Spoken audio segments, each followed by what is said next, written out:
আমি ক্লায়েন্টের কাছ থেকে এরকম একটা প্রবলেম পেয়েছি, যেটি সলিউশন দিতে হবে, এবং এটা পেজ বিল্ডার ইউজ করা হয়েছিল, কিন্তু কিছু প্রবলেমের কারণে পেজ বিল্ডারটা ইউজ করছি না। কাস্টম কোডিং করে এই প্রবলেমটা কিভাবে সলভ করবেন, এরকম চ্যালেঞ্জ কিন্তু আপনার ক্লায়েন্টের এন্ড থেকেও আসতে পারে। সেটা সলভ করবো কিভাবে একটু খেয়াল করেন। এখানে কিন্তু একটা বাটনের মতো আছে, এটা নর্মালি কিন্তু কোনো শপিফাই স্টোরে থাকে না। এই যে rolled gold plated life time guarantee যেই বাটনের মতো দেখতে, ব্ল্যাক অ্যান্ড হোয়াইট, এবং নিচে যে অপশনটা আছে অ্যানাউন্সমেন্ট, এটা অনেক থিমে থাকতে পারে, বাট এই থিমে নাই। তো এটা কিন্তু পেজ বিল্ডার দিয়ে করা, বাট এখন ক্লায়েন্ট পেজ বিল্ডার অ্যাভয়েড করছে। আর ক্লায়েন্টের একটা ডেমো ওয়েবসাইট আছে, সেখানে হচ্ছে এই জিনিসটা আছে। তার মানে এটা হুবহু বানানোর চেষ্টা করা হচ্ছে এখানে, এবং এটা এই দুটো জিনিস আমরা ইউজ করব কিভাবে বা বানাবো কিভাবে। যে কোনো থিমে বানানো বানানো যেতে পারে, এটা আমরা দেখবো এখন কিভাবে বানানো যায়। তো ক্লায়েন্টের স্টোরে এক্সেস আমার কাছে আছে, আমি লাইভ থিমে কাজ করব না, আমি করব হচ্ছে এই থিমটাতে। তো এই থিমের যদি আমি প্রিভিউ লিঙ্ক দেখি, যে কোনো একটা থিম যদি আমি রান করি, তাহলে আমি প্রবলেমটা, আমরা এখান থেকে কোনো একটা কালেকশনে যাই, সে চেইনে গেলাম, তারপর হচ্ছে রোপ চেইনে গেলাম, তারপর ধরে নিলাম যে আমরা এখানে ক্লিক করলাম। এই থিমটাতে বা এই পেজটাতে বা পেজ টেমপ্লেট যেটা আছে বা প্রোডাক্ট টেমপ্লেট, এখানে কিন্তু এরকম কোনো কিছু নাই। তো এটা আনার জন্য এখন যে কাজটা করব, তো আমাদের এই থিমটার দুইটা জিনিস করতে হবে। একটা কাস্টমাইজেশন থেকে কাস্টমাইজ করতে হবে, এবং আমাদের এডিট করে যে এটাকে এডিট করার কাজটা করতে হবে। তো এডিটে যাওয়ার পরে আমাদের যেটা হবে হচ্ছে প্রোডাক্ট, আমরা প্রোডাক্ট যে ডিফল্ট টেমপ্লেট প্রোডাক্ট জ্যাসন, সেখানে যাব। এখান থেকে খেয়াল করবেন মেইন প্রোডাক্ট নামক একটা সেকশনকে কল করা হয়েছে, সেটাকে আমরা কল করব। মেইন সেকশনে মেইন প্রোডাক্টে যদি যাই, আমরা এখানে অনেকগুলো ফাইল টাইল দেখতে পারবো, এবং এখানে দেখবেন প্রোডাক্ট ইনফো নামক একটা অপশন আছে। এটা কিন্তু সব থিমে থাকবে না, এই থিমটাতে আছে এটা। তো আমি যদি এটাকে সার্চ করি, এটা কিন্তু স্নাইপারস এর ভিতরে আছে, এবং স্নাইপারসে দেখবেন একটা ফর লুপ তৈরি করা আছে। মেইন প্রোডাক্টে যত রকমের লুপ আছে, সেই জিনিসগুলোই মূলত আনা হয়েছে এখানে। তো আমরা প্রথমত যে কাজটা করব, আমরা যদি এই ডিজাইনটার কথা চিন্তা করি, এটা আমাদের ডিজাইন করতে হবে। তো সেই ক্ষেত্রে আমরা একটা স্নাইপার তৈরি করি। এখানে আমরা নাম দিতে পারি হচ্ছে ব্যাচ ব্ল্যাক অ্যান্ড হোয়াইট, এরকম একটা নাম দিতে পারি, একটা কাস্টম নাম দিলাম। অথবা আপনি বলতে পারেন যে কাস্টম বাটন ব্ল্যাক হোয়াইট, এরকম একটা ওয়ার্ড বললাম। তো আমি স্নাইপেটস বানাচ্ছি যাতে এটা যে কোনো জায়গায় রিউজ করা যায়। তো যেহেতু আমরা এটা বানাচ্ছি, আমাদের এটাকে কল করতে হবে। কল করার জন্য যে কোনো একটা জায়গা চুজ করতে পারেন ফর কোয়েরি, মানে এটা দেখাইতে হবে। তো আমি এখানে এটাকে আনার জন্য আমি যাব হচ্ছে রেন্ডার, রেন্ডার থেকে ক্লোজ, এবং আমি এই ফাইলটাকে কল করি। অর্থাৎ আমি রেন্ডার করছি এই ফাইলটা, যে ফাইলটা আমরা এখানে আছে। তো এখানে এখন কিছু দেখাবে না, আমরা এখানে দেখানোর জন্য ডিভ দিলাম, এবং এখানে আমরা নাম দিতে পারি ক্লাস। প্রথমত ক্লাস দিতে হবে, ক্লাস।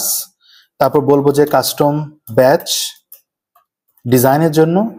দেন আমরা এখানে একটা ডিভ দিব, আমাদের ডিজাইন পারপাস এটা লাগবে আমার।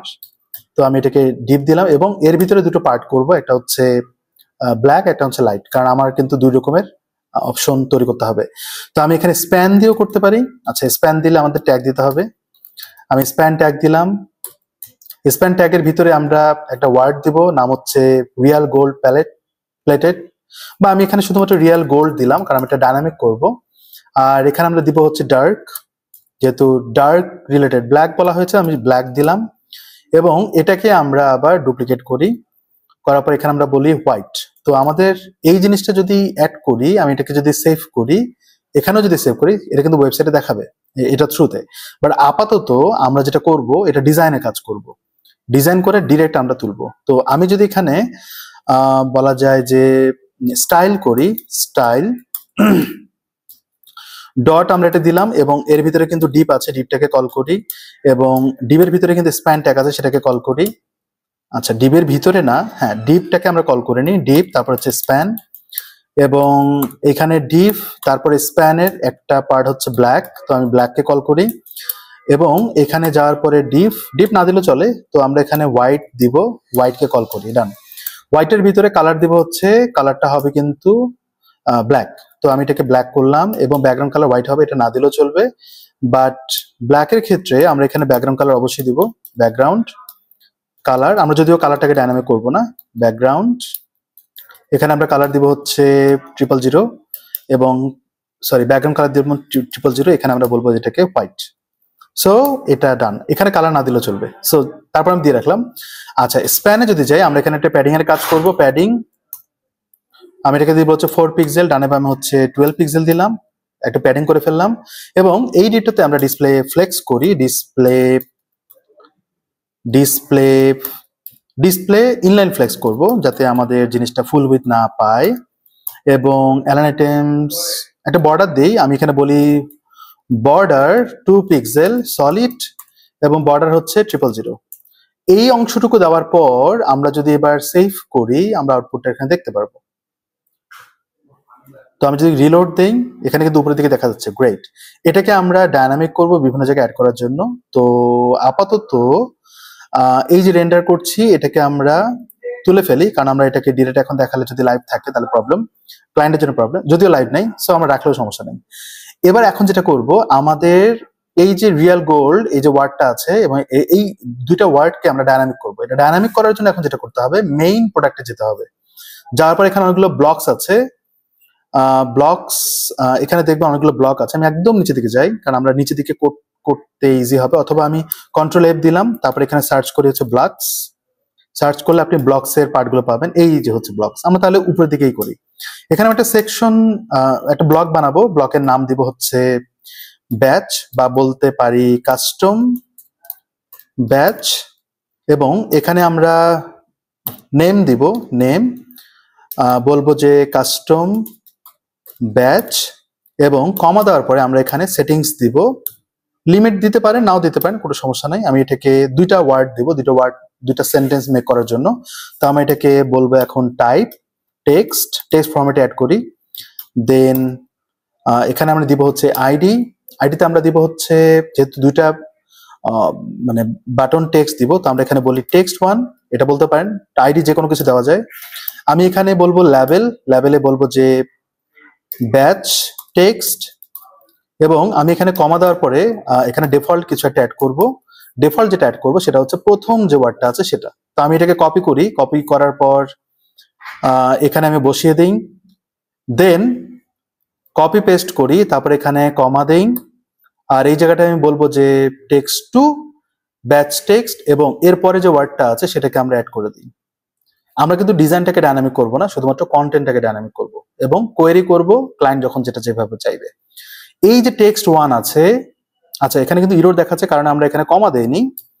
আচ্ছা এবার আসেন কাস্টম ব্যাচ এবং টেক্সট 1 টেক্সট 2, এটা আমরা জানি।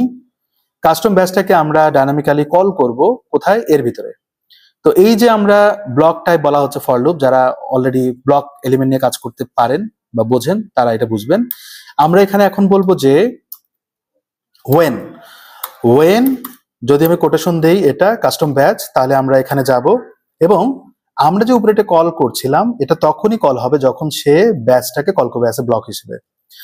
এবং এটার মাধ্যমে ডাটাটা পাস করতে হবে। ডাটা বলতে যেটা বোঝায়, এই যে আমরা টেক্সট 1 টেক্সট 2 দিচ্ছি, এটা কিন্তু ব্লকের সেকশন থেকে ডাটাগুলো আসতেছে। তো আমরা এখানে এটা পাস করব, পাস করার জন্য আমরা এখানে এটাকে বলি, তারপর এটা দিলাম কোলন, তারপর এখানে ব্লক সেটিংস ডট এটা দিলাম। তো তাহলে কি হবে, ব্লক থেকে সেটিংস থেকে টেক্সট 1টা টেক্সট 1 হিসেবে পাস করবে, এবং টেক্সট 2 আছে সেটাও আমরা পাস করে দিব টেক্সট 2 হিসেবে। এটা যদি করতে পারি তাহলে ডাটাগুলো কোয়েরি করা ইজি হবে। এবার আমরা এখানে যাব, যার পর এই জায়গাটায় আমরা বলে দিব টেক্সট 1 আর এখানে বলে দিব টেক্সট 2, তাহলে আমাদের ডাটাটা পাস হয়ে যাবে। এখন আমরা যদি এটাকে কাস্টমাইজেশনে যাই তাহলে আমাদের কাজ হয়ে যায়। তারপরে কন্ডিশনাল কিছু কাজ আছে, এটা একটু পরে দেখি। রিলোড হচ্ছে, আমরা ড্রাফটে আছি, ড্রাফট থেকে আমরা যে কোনো একটা প্রোডাক্টে যাব, ডিফল্ট প্রোডাক্টে যাই, যদিও অনেকগুলো টেমপ্লেট আছে প্রোডাক্টে। সো আমাদের এইখানে একটু কাজ। তো আমরা টাইটেলের ঠিক উপরের দিকে যদি অ্যাড করতে চাই, তো আমি এখানে যদি ক্লিক করি, অথবা আমি টাইটেলের ঠিক নিচে যদি অ্যাড করতে চাই, যে কোনো জায়গায় অ্যাড করতে পারেন, কাস্টম ব্যাচ নামক একটা অপশন চলে আসে এবং আমার ডিজাইনটা কিন্তু চলে আসবে। ডেমো কিন্তু দেয়া আছে, ডেমো সহ আসছে। তো আমি যদি কাস্টম ব্যাচে ক্লিক করি আমি কিন্তু এই জিনিসটা পাচ্ছি, এবং আমি যদি এটাকে তুলে ফেলি তাহলে কিন্তু এটা ফাঁকা হয়ে যাবে, রাইট?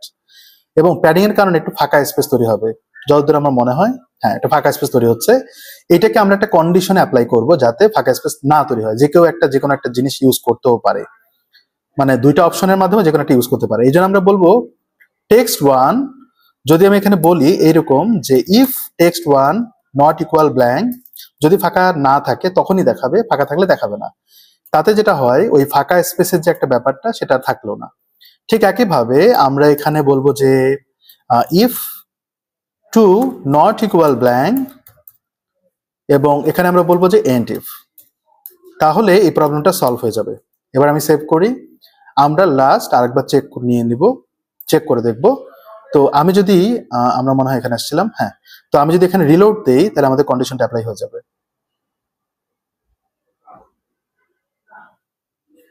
এবার আমরা যদি এইটাকে তুলে ফেলি তাহলে কিন্তু অতিরিক্ত ব্ল্যাক স্পেসটা দেখাবে না, কারণ কন্ডিশনালি না থাকলে কিছুই দেখাবে না। ওকে, গ্রেট। আবার যদি আমি এটাকে তুলে ফেলি তাহলে এটা ব্ল্যাকটা শুধু দেখাবে, এটা দেখাবে না। লোড নিচ্ছে, একটু সময় লাগে। আচ্ছা, এটা কিন্তু আসতেছে না সামহাউ, হ্যাঁ আসছে। আচ্ছা, লোড নিচ্ছিল। দ্বিতীয়ত হচ্ছে যেহেতু ব্লক এলিমেন্ট হিসেবে কাজ করছে, আমি কিন্তু যে কোনো জায়গায় এটাকে প্লেস করতে পারি, আমি চাইলে উপরেও দিতে পারি, যে কোনো জায়গায় এটা প্লেস করা যায়। সো এটা একটা সুবিধা, এটা হচ্ছে শপিফাই ভার্সন 2 এর একটা ফিচার। সো আই হোপ বুঝতে পেরেছেন এবং আপনারা এটা করতে পারবেন আই গেস, এবং এর মধ্য দিয়ে আরো অনেক কিছু করা যায়। Thank you so much.